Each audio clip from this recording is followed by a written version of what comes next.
हरिओम। प्राचीन काल में काशी नगरी में शुक्ल शर्मा नाम के एक ब्राह्मण रहते थे। उनकी पत्नी का नाम था विद्रुमा। उनके घर में दरिद्रता का, गरीबी का पूर्ण साम्राज्य था। घर में धातु के बर्तन तक न थे। साध्वी विद्रुमा स्वयं वल्कल वस्त्र ही धारण करती और घर का छप्पर भी ऐसा था कि रात्रि में सोते समय उसमें से तारे गिने जा सकते थे। भिक्षा में जो कुछ मिल जाता वही उनके जीवन का आधार था। कभी कभी भिक्षा न मिलने पर भूखे रहने में उन्हें पूर्ण संतोष था। ब्राह्मण दंपत्ति के जीवन में असंतोष नाम की कोई वस्तु न थी। उनके जीवन का आधार एकमात्र भगवान गणपति की भक्ति थी। एक बार महामहिम भगवान विनायक काशी में पधारे। पंडित शुक्ल शर्मा को श्री विनायक जी के पधारने की सूचना मिली। वे प्रफुल्लित हो उठे, खुशी से झूम गए। उन्हें भिक्षा में जो भी मिला वे उसे लेकर तुरंत घर पहुँचे। विद्रुमा तो पहले से ही उनकी प्रतीक्षा में थी। भगवान विनायक पधारे हैं, हमें भी उनका स्वागत पूजन करना चाहिए। शुक्ल शर्मा ने आग्रहपूर्वक विद्रुमा से कहा, स्वागत? विद्रुमा बड़े आश्चर्य पड़ गई। हम गरीबों के पास स्वागत के लिए रखा ही क्या है, और ऐसे दरिद्र के घर में भगवान विनायक पधारेंगे क्यों? शुक्ल शर्मा को कृपावत्सल विनायक पर पूर्ण विश्वास था। उन्होंने पत्नी से कहा, प्रिय, भगवान विनायक बड़े दयालु हैं। वे तीनों पर अवश्य अनुग्रह करते हैं। वे हमारे पत्र पुष्प भी स्वीकार करने के लिए अवश्य आएंगे। पति की विश्वासपूर्ण वाणी ने विद्रुमा के मन में भी श्री विनायक के पधारने की आशा का संचार कर दिया। वह तुरंत पड़ोसियों के घर से श्री विनायक के पूजन के लिए गंध, अक्षत, पुष्प, धूप, दीप, वन्य फल, सूखा आंवला आदि वस्तुएं मांग ले आईं। भिक्षा में थोड़े से चावल भी मिले थे तो विद्रुमा ने उन्हीं चावलों में थोड़ा अधिक जल डालकर माड़ी के भात तैयार किए। ब्राह्मण दंपत्ति के तो उत्साह का पार न था।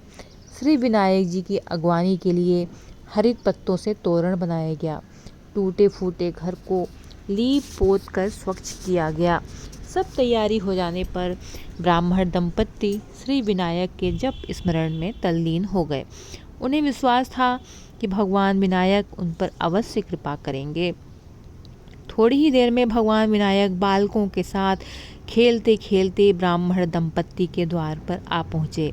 उनकी वह रूप माधुरी देखते ही ब्राह्मण दंपत्ति आत्मविभोर हो गए।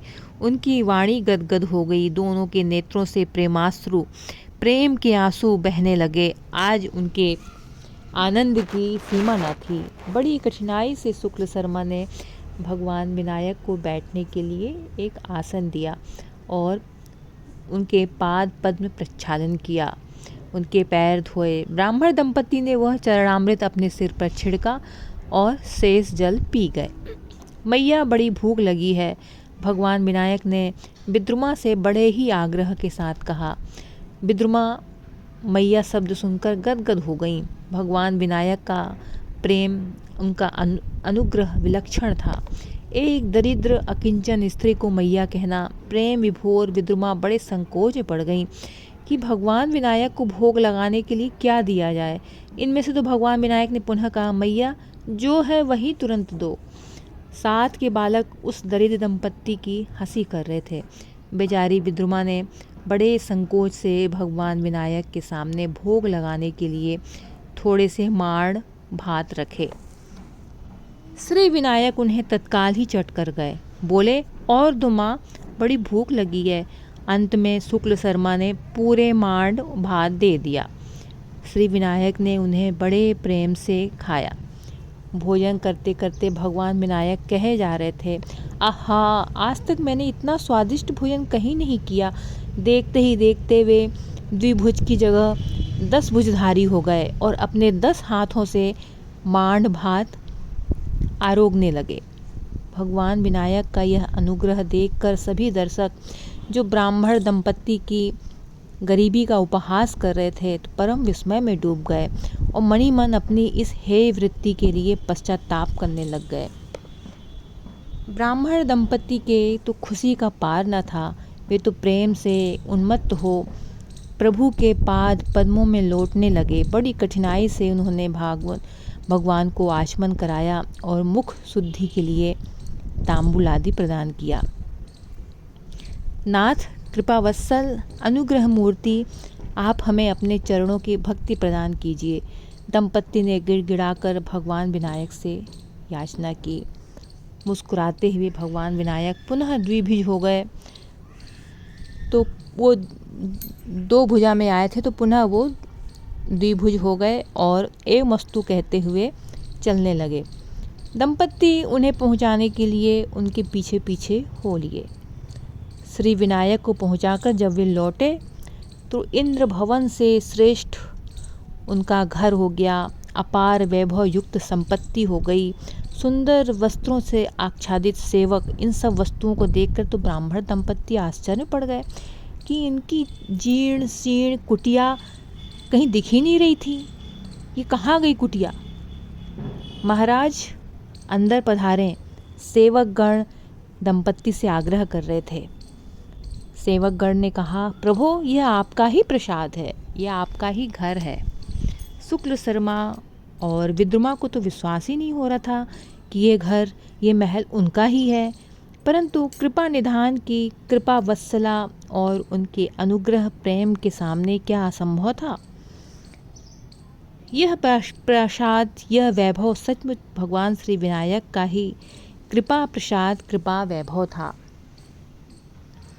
तो भगवान विनायक जी खुश हो गए और उन्होंने खुश होकर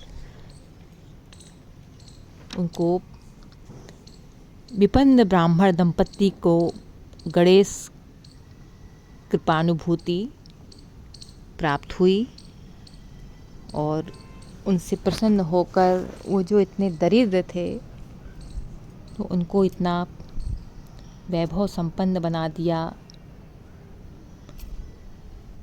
जो कि उनको अपने विश्वास ही नहीं हो रहा था कि ये उन्हीं का घर है, ये उन्हीं का महल है।